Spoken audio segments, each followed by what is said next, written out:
ایک ایسی زیارت ہے جو انسان کو زندگی کرنے کا سلیقہ سکھاتی ہے کہ انسان نظام ظلم کیا ہے اور نظام حق کیا ہے، تجھے کن چیزوں سے دوری کرنی ہے اور کن چیزوں سے قربت اختیار کرنی ہے۔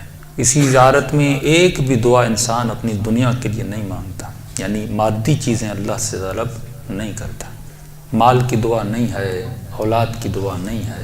اس زیارت میں جتنے مقامات خدا سے طلب کرتا ہے وہ سارے مقامات روحانیہ ہیں۔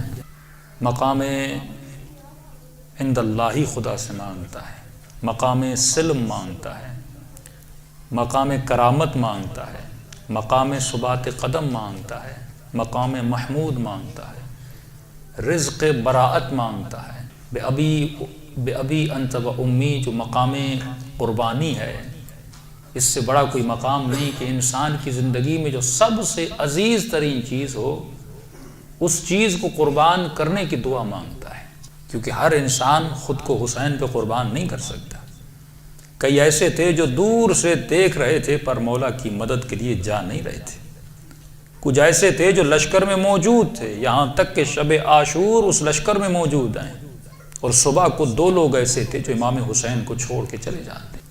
تو یہ قربانی دینے کا مقام اور یہ جذبہ قربانی جس کے دل میں پیدا ہو جائے، مقام سلم، مقام حرب، 18 مقامات ہیں تقریباً زیارت عاشورہ میں، کہ ہم نے تقریباً 3 سے 4 دن گفتگو کی مقام براعت پہ، کیونکہ براعت سب سے بڑا مقام ہے جس کی ہم 100 مرتبہ دعا کرتے ہیں، 100 مرتبہ اس سسٹم سے اظہار براعت کرتے ہیں، 100 مرتبہ امام حسین پہ سلام بھیجتے ہیں۔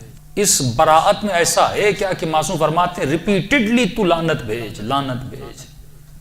یہ لعنت تاریخ کے ایک صرف فرد پہ نہیں ہے، کیونکہ اگر مجھے ہسٹری سے کچھ سیکھنا ہے تو مسلمان کو سیکھنا ہوگا کہ تاریخ کے پنوں میں جو ہسٹری لکھی گئی ہے وَاعْتَبِرُوا يَا أُولِي الْأَلْبَابِ، تم نے اس ہسٹری سے عبرت کیا لی، تم نے کون سا درس لیا؟ اگر میں یزید کے ظلم کو دیکھ کر میں خود ظالم رہوں، اس کا مطلب میں نے یزید سے برات نہیں کی۔ شمر کے وجود میں حسد تھا، میں اس سے تو برات کروں لیکن اس کے حسد سے برات نہ کروں۔ یہاں جنگ کردار ہے۔ شیعت کا بہت مضبوط موقف ہے جو قرآن کے موقف کی حمایت میں ہے کہ آمنوا وعملوا الصالحات۔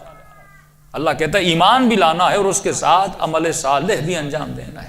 معیار صرف ایمان نہیں تھا، پھر خدا آواز دے کے کیوں کہتا یا ایھا الذین آمنوا آمنوا، اے صاحبان ایمان، ایمان لے کر آؤ۔ اور قرآن کی آواز آئے کہ وہ جو حسنات لے کر آئے، من جاء بالحسنہ، قرآن یہ نہیں کہتا جس نے ایمان لا کر اور ایمان کو جس طرح بینک اکاؤنٹ میں اپنے پیسے جمع کر دیتا ہے اسی طرح اپنی توحید اور نبوت کو جمع کر دے، ایسا بالکل نہیں ہے۔ اگر مصطفیٰ پر ایمان لایا تھا تو جب قیامت میں آ رہا ہے تو اس دن بھی اسی ایمان کے ساتھ آنا چاہیے، اسی حسنے کے ساتھ آنا چاہیے، اور جو حسنات کو ساتھ لے کر آئے گا خدا اسے اجر دے گا۔